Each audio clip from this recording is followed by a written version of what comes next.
खुदा बाप का फजल, उसका रहम और वो इत्मीनान जो यीशु मसीह में उसका पाक रूह हमारी जिंदगियों में और हमारे दिलों में रखता है, हमेशा कायम रहे। आमीन। मैं ईमान रखती हूँ कि हम सब मसीह में ईमान पे है और यीशु में हमेशा ईमान में रहे। My dearest friends and fellows, good morning. और आज हम सीखेंगे कलाम मुकद्दस में से यिर्मयाह की किताब में से कि यिर्मयाह खुदा के कलाम को कैसे बयान करता है। यिर्मयाह एक काहिन था और फिर खुदा ने उसको नबी के तौर पर इस्तेमाल किया। आज हम सीखेंगे यिर्मयाह 9 बाब में से, यिर्मयाह 9 बाब और उसकी 23 आयत से ऑनवर्ड पढ़ेंगे। यहाँ पे लिखा है खुदावन यूं फरमाता है। अब कौन फरमा रहा है? खुदा फरमा रहा है। खुदावन यूं फरमाता है कि ना साहिबे हिकमत अपनी हिकमत पर और ना कवि अपनी कुव्वत पर, ना मालदार अपने माल पर फख्र करे। अब यहाँ पे 3 कैटेगरीज के बारे में बताया गया है कि ना साहिबे हिकमत अपनी हिकमत पे, यानी वो लोग जो कहते हैं कि मेरे पास बहुत हिकमत है, न कवि अपनी कुव्वत पर, जो कह रहे हैं कि हमारे में ज्यादा कुव्वत है, जो अपने कवि बाजू पर ज्यादा डिपेंड करते हैं, न मालदार अपने माल पर फख्र करे। वो लोग जो समझते हैं कि मैं अपने माल से सब कुछ कर सकता हूँ, दुनियादारी में रहते हुए, दुनिया में रहते हुए। तो खुदा क्या कह रहा है कि लेकिन जो फख्र करता है, जो फख्र करता है, इस पर फख्र करे कि वो समझता और मुझे जानता है कि मैं ही खुदावन हूँ जो दुनिया में शफकत और अदल और रास्तबाजी को अमल में लाता हूँ, क्योंकि मेरी खुशनुदी इन्हीं बातों में है, खुदावन फरमाता है। अब खुदावन का कलाम आज हमें क्या बताता है? आज खुदा का पाक रूह आज हमें क्या सिखाना चाहता है? कि वो ये सिखाना चाहता है कि दुनियादारी में रहते हुए जो कुछ आपके पास है, चाहे वो आपकी हिकमत है, चाहे वो आपकी कुव्वत है, चाहे वो आपका माल है।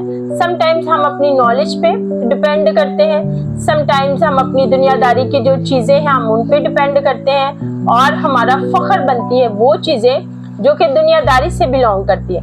लेकिन आज खुदावन का कलाम हमें सिखाता है कि हमारा फख्र क्या होना चाहिए। हमारा फख्र ये होना चाहिए कि हमने खुदा को समझा है, हमने खुदा को जाना है। जब हम खुदा को समझते हैं, जब हम खुदा को जानते हैं, अब हमने खुदा को क्या समझना है और हमने उसको क्या जानना है?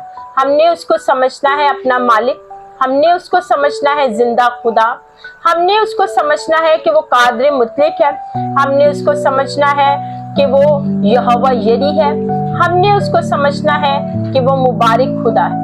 ये है हमारी हर एक सिचुएशन के मुताबिक जब हम खुदा को अपने साथ पाते हैं और फिर हम उसको जान लेते हैं कि जब आपको शिफा की जरूरत थी, खुदा ने आपको शिफा दी, तो आप उसे शफी खुदा कहते हैं। जब आप जरूरतमंद थे, खुदा ने आपको फौरन अवेलेबिलिटी दी, मुहैया की चीजें, तो आप उसको यहोवा यरी कहते हैं। और सबसे भरकर वो जिंदा खुदा है जो कि हमारे लिए जिंदगी का मंसूबा रखता है।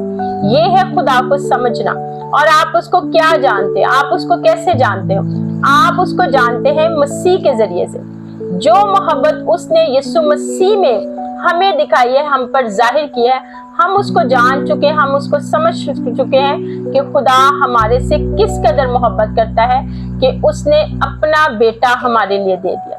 जब उसका बेटा हमारी जिंदगी में आ चुका है, जब हम उसमें शामिल हो चुके हैं, जब उसका लहू हमें धो डालता है, ये है खुदा की मोहब्बत जिसको आज हमें जानने की जरूरत है कि उसने हमारे लिए जो मंसूबा बनाया वो जिंदगी का मंसूबा है। वो चाहता है कि हम जिंदगी में जाए, वो चाहता है कि हम यीशु में पेवस्त हो जाए, वो चाहता है कि हम उसके लहू से धुल कर उसमें शामिल हो जाए। ये है खुदा को जानना और उसको समझना।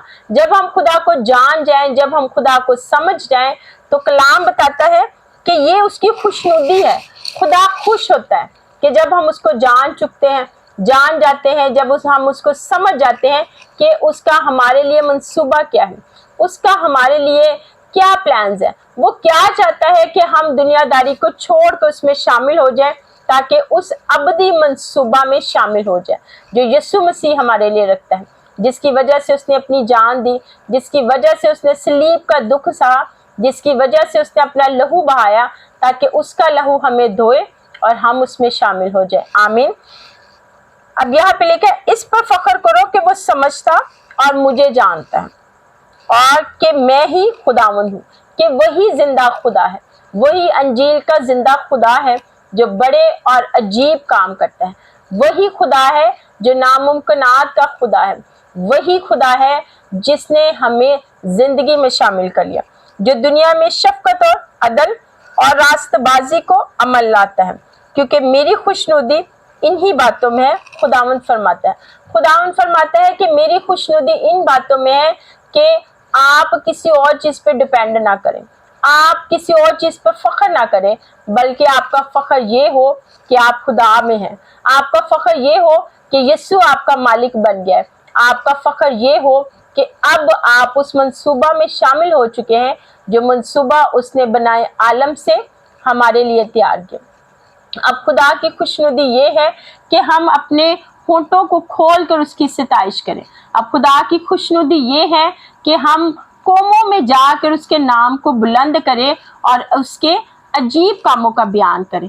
आमीन। इसी तरह हम ज़बूर में जाएंगे और वहां पे भी देखेंगे कि खुदा की खुशनुदी क्या है।